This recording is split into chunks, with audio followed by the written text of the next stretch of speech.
Beyond vibe coding. Vibe coding is about asking artificial intelligence to add a feature to a program and then only checking if it works without comprehending the code. I tried it once, and I discovered that AI placed a data transformer at the end of the place where it was downloading data.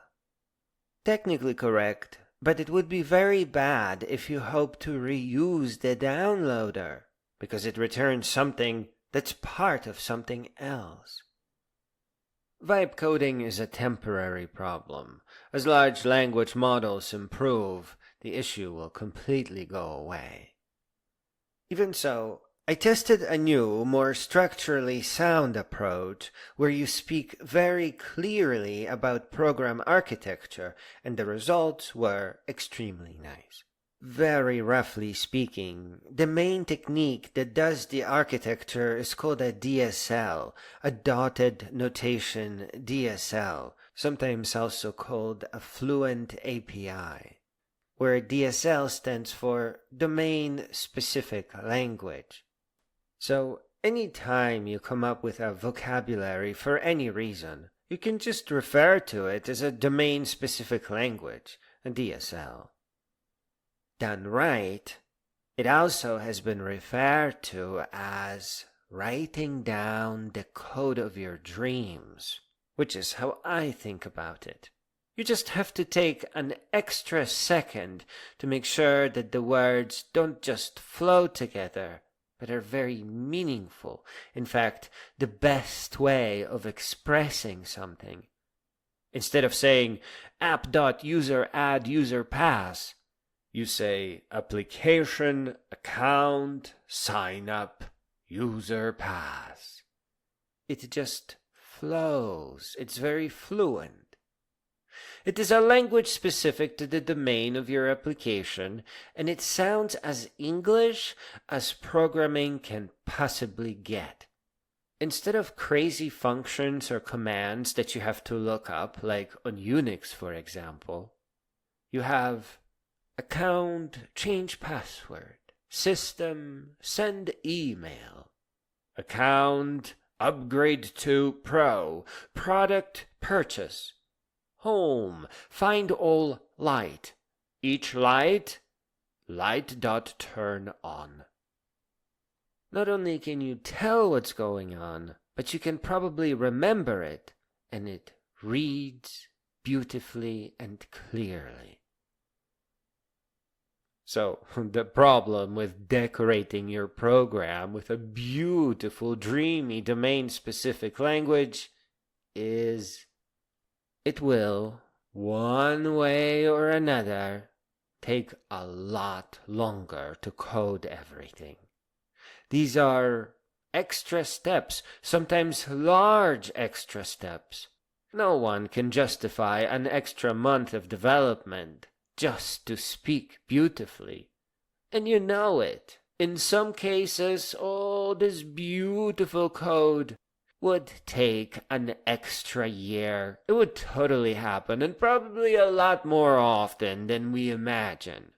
Sometimes, under pressure, one would need to remove all the beautiful code just to avoid delaying development further.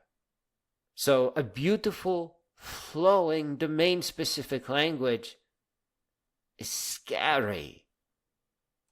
Or rather, it was. I just spent a few days creating an application architecture that is beautifully spelled out in a domain-specific language, with things like application.workspace.load file, application.commander.history.undo, or commander.action print text hello. It is a beautiful thing.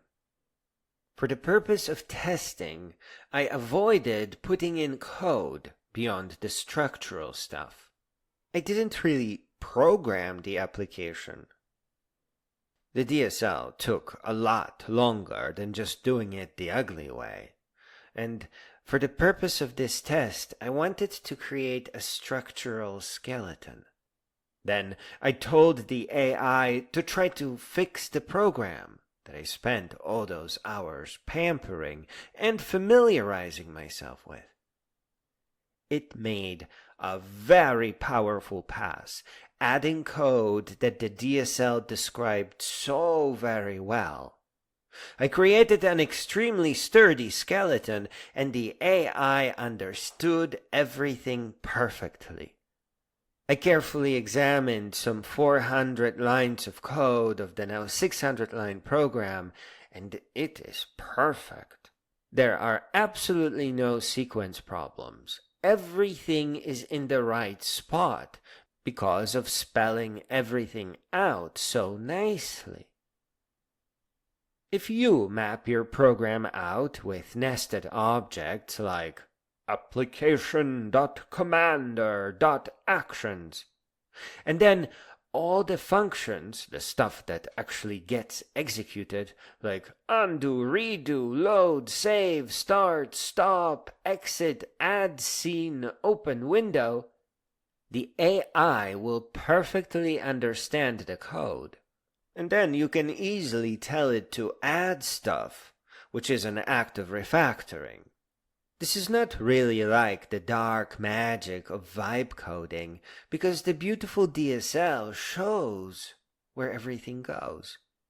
It's not blind refactoring, because you know where to add a spot for whatever the AI needs to do. And it will know what to connect it with, because all your naming is so extremely informative. While I have a mountain of tests left, this was just preliminary testing. A beautiful, verbose application architecture could make vibe coding, which now becomes non-architectural as you take care of all the structure, pretty much acceptable. And guess what? The resulting AI-generated code is readable. No spaghetti code here. Meaning you can understand where AI put things, and you can now grasp the relatively clear and flat code. Furthermore, sitting down to map out an application for which you have a pretty good idea for, but without all the programming, really accelerates the development of a new project. And you really don't have to worry about the code not being there. The AI seems to understand where everything goes, precisely because you name everything so beautifully and so informatively.